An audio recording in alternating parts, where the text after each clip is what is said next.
Already welcome. This is again Business 130 macro. This is the fifth week, so we are moving along. We are getting towards the half of the semester, so we need to, the material is continuing to come up, and now this week we are going to do the midterm exam since we are almost halfway. This week we'll cover one chapter, which is chapter 7. It's an interesting chapter because it talks about economic growth, which is basically the thing we want, right? What we want the economy to grow, we want to have more jobs, we want people to have more money, more things to buy. So this chapter talks about that and examines some historical perspective on how much growth there was over time and in different countries and why that happened and why it's different in different parts of the world. So good chapter.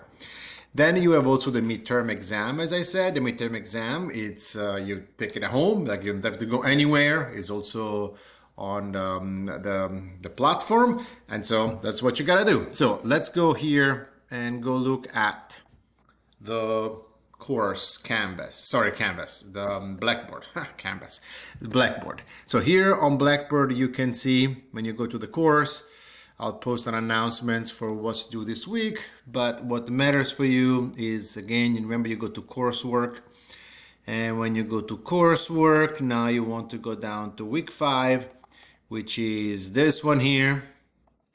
And the same, you will see what we talk about this week. We talk about one chapter.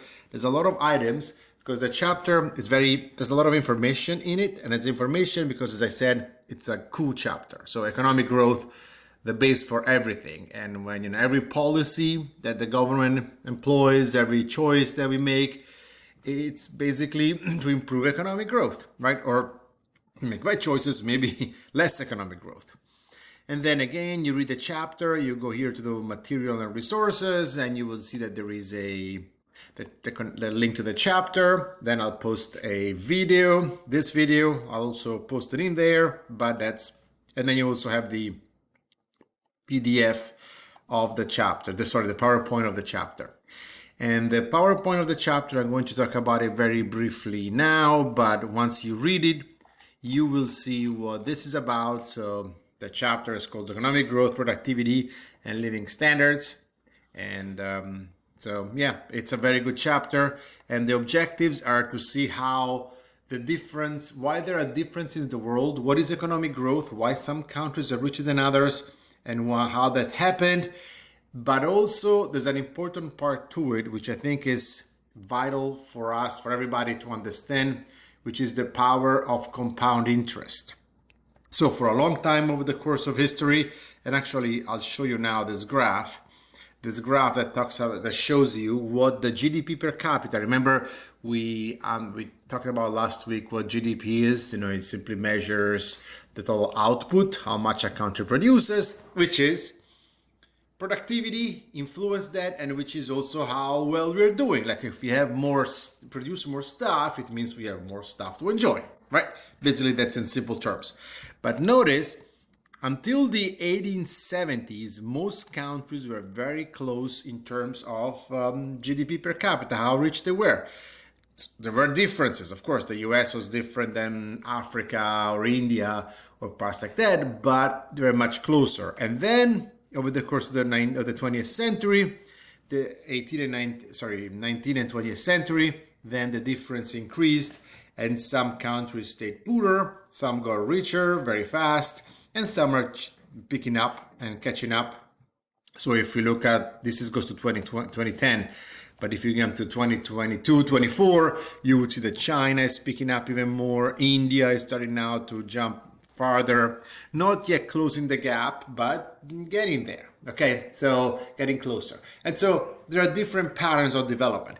But the main idea here is until the Industrial Revolution, the world was pretty similar in terms how well they were.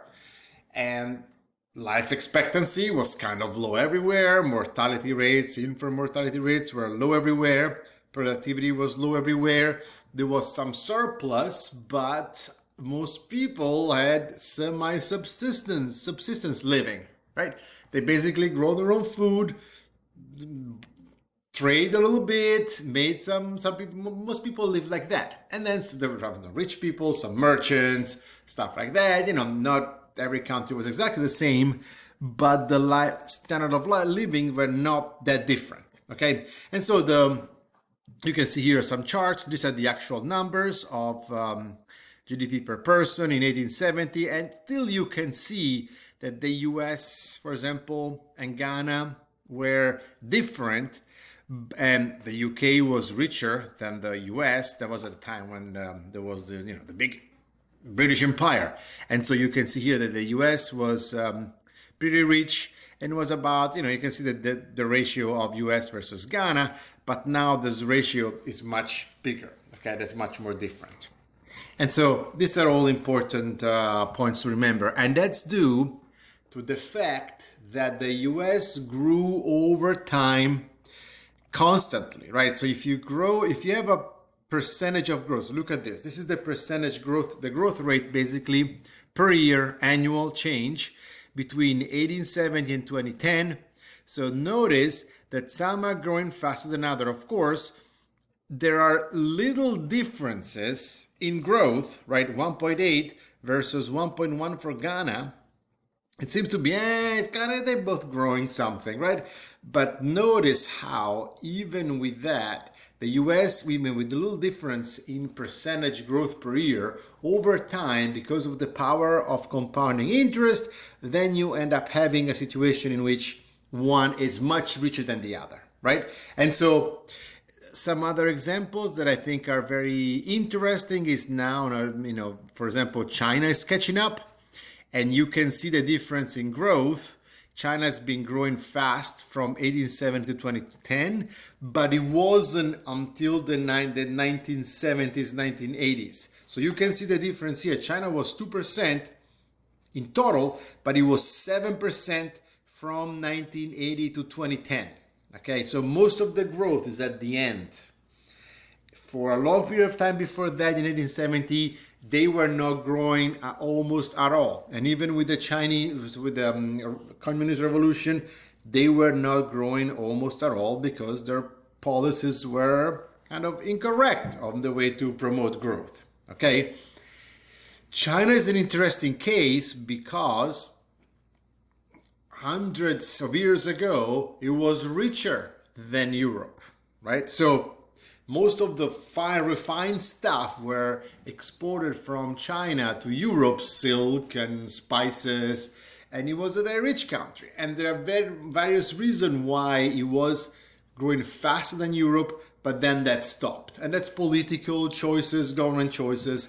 But this history is very interesting because all the economic growth that we see is not a given. It might happen, it might not happen. It depends on the choices that this country make. Okay, so this chapter, very important, talks about standard of living, and I think you will enjoy reading it. Don't forget that this week, besides the chapter, you have the midterm exam. It's an important exam. There's a lot of points in the exam, so make sure you spend the time, prepare for it, and take attention and consideration in doing it. Okay, so again, if you have any questions, send me an email.